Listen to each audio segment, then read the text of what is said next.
Hello everyone, my name is Yuri from Mouse, and we are here at the legendary Suzuka track. Maybe the car seems a bit strange at first, and the Ford, but it's just a very solid car and it has a lot of downforce, so it should be good in this first legendary SS section of the track. Qualifying is important, hitting your laps consistently is also important because overtaking is quite difficult. So let's get into the lap guide and see how we get around here. Alright, here we are. Last corner. We're on race fuel, couple laps all tires. And we are in the Ford once again. It just seems to be the strongest car this season. There's a couple curves on this track and it just has good downforce. Turn 1 we brake just after the entrance road on the left hand side. Be very gentle on the brakes.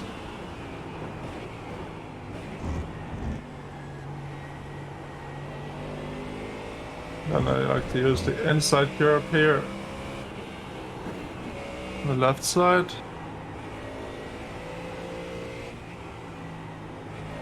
Just be careful not to exit too far to the outside to compromise the next corner in these corners here.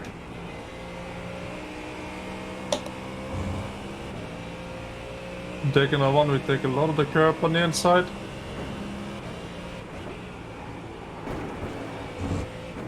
Careful for the exit off track in Diagonal 2. Can't hit the curb too much with the inside wheels. Straighten the car up. Brake on the right hand side here.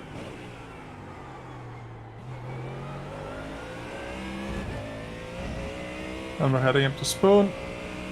Very difficult corner because the rear wants to step out of the entry there.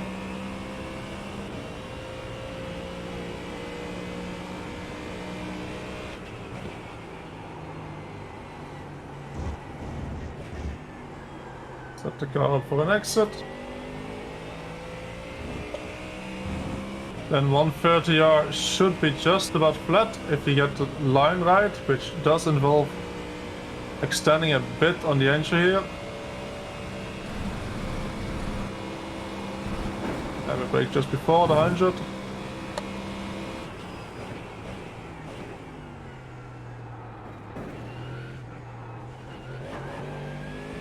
And then we finish the lap around Spoon.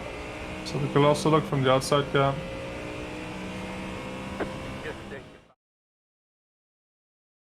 Alright, so let's have a closer look from the outside cam here.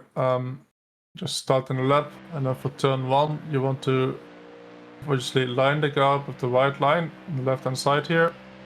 And what I'm looking for is this entrance road here, and from this entrance road I start braking, but I also start turning into the corner.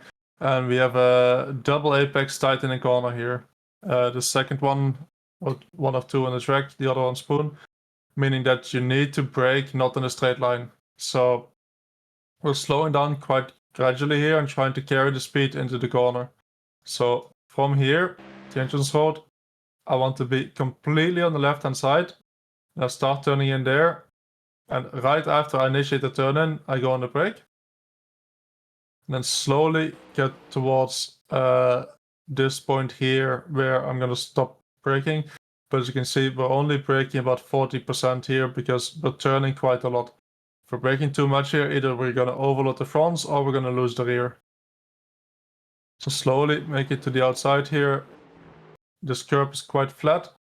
The only thing you have to be careful of is being exactly on this edge here and running parallel to it, and you might feel the curb if you run over it twice with like a bit of an angle. There shouldn't be too much happening. And then right here we stop the trail braking. One other thing you can do is if you want to try to carry more speed into turn 1, it makes your entry into turn 2 a bit worse, is if you release the brakes a bit around the apex here and then try to brake again in a straight line for turn 2. I found it easier to just take one long curve and gradually going off the brakes.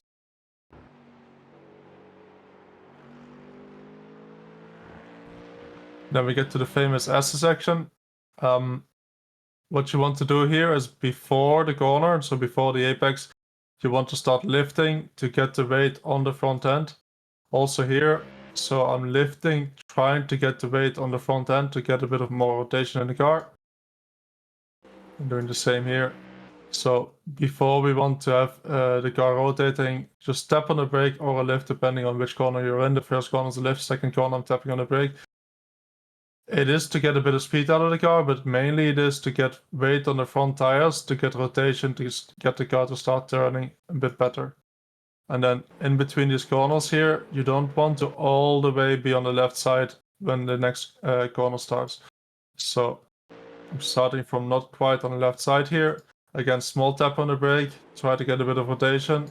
Same thing here. Small tap on the brake, try to get a bit of rotation. And then this one's a bit different. We have a much bigger exit from the next one. So you want to be all the way to the right-hand side entering this. So you want to be close to the grass here. Small lift, again, to get the car rotated. And once you feel like the car's rotated enough, you can be back on the power. And kind of the rule of thumb here is that once you go on the power, you don't want to reduce the throttle input. So if you want to go on power and you can't keep the power or go higher, then you've gone too early. And that's because you want to set up a good exit. So you need to be patient initially here with your throttle input and not going too fast too early. And then the car can understeer a bit here, especially if you didn't put enough weight on the front, again with that lift on the entry, then the car is very likely to understeer here in the middle. Then we get to the diagonals. The braking point, it depends quite a lot with what car, what line and stuff you're running. I'm braking just before the 50 here, but I'm looking already at the apex for it. And then with the Ford, you can go over this curb even a bit more than this without too many issues. It just lands and it immediately sticks. You can see here it just lands, doesn't bounce again, immediately sticks. Then diagonal 2 is probably a bit harder because of this exit here. You want to brake in a straight line and the right side tires can't be all the way on this curb. And you want to brake parallel to this curb here and then coming off at the end. Diagonal 2, you have quite a bit of camber, so you want to use that. And the way you use that is you can go on throttle really early for a good exit, and the car will kind of get pushed into the road and gives you a bit more extra grip. The tricky part here is that if you do it too early, you go over this curb on the exit, and the right side tires can touch the curb, but they can't go over the curb. And that will be the off track. And it's quite easy to get the off track here. Then we get to the hairpin section. Very important here to keep all the way on the left side. Don't drift to the middle and don't try to apex this corner. What you want to do is when this curve ends here, you want to brake immediately parallel to the white line.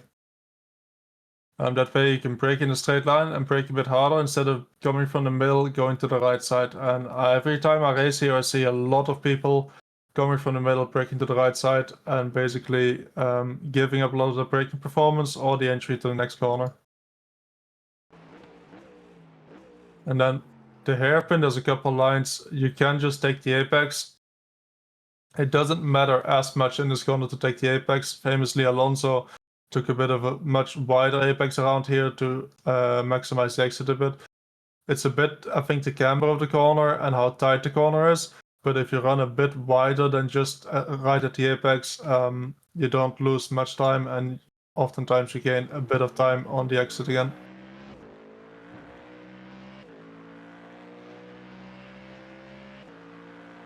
Then we get to spoon corner. It used to be even more difficult than it is now. Again, I'm looking at the entrance road on the right hand side where I want to start braking. Don't shift down too early here. It will upset the rear even more because, again, we need to brake while turning here. That means a low brake input. Keep the low brake input. And then what I like to do here is try to keep the car a bit stable. Maybe it's also still from the past where this curb here used to spin you. It was a bit of an ice curb. It's a lot better now, but you want the right side tires properly over this curb, left side tires on this curb, just like Dagger 2. You don't want to be right at the edge of this curb, or your tire might get stuck and the car suddenly spins. So you want to run fully over it, then small brake again for the second part, and apex quite late, so you can be on throttle quite early. Let's have a look of that corner in Delta. So when we look, I'm braking, but I'm not braking very hard. And the moment I start turning, here I start turning, I'm quite quickly off the brakes, and then just tiny bit of brake, tiny bit of throttle throughout the corner to keep the car stable.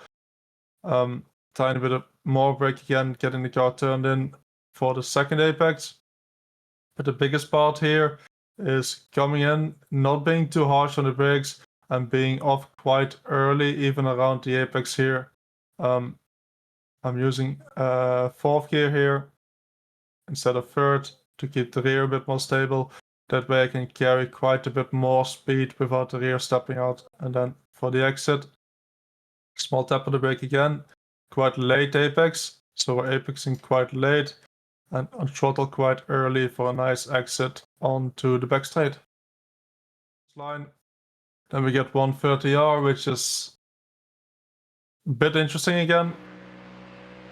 To do it flat out, I'm extending the entry a tiny bit. The tires don't really get dirty enough from this for it to not work. You might be able to get away with it by staying on the road completely, but this makes it a bit easier to not exactly having to nail the apex. So we're just doing this to extend the road. There's nothing with doing anything to the tires. And turning in, and you want to place your left side tires again, tiny bit over the curb on the inside here. Now if you do that right, 130R should be completely flat, depending on your exact conditions. In most conditions, I think it will be completely flat if you get that line right. So definitely worth trying to practice it a bit.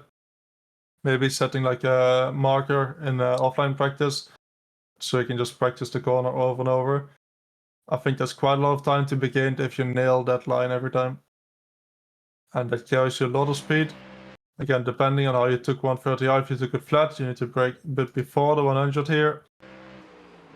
And then you just want to cut the right hand chicane. And what's important here is that you don't, again, enter the left hand of it too far from the left hand side. So I like to be around the middle of the track. Small tap on the brake, right on the direction change to get that weight on the front end, to get a pointy front end, and then immediately fire the car out from the corner again to finish a lap around Suzuka. Right, another lap guide done. Couple tricks around here to get the maximum out of the car. Once you get the rhythm on this track, there's a reason why it's such an infamous track. Amazing to drive around. I wish everyone good luck if you're racing this week. And if you want to see more track guides like this, make sure to subscribe to the channel, and I'll see you next week with the next track guide.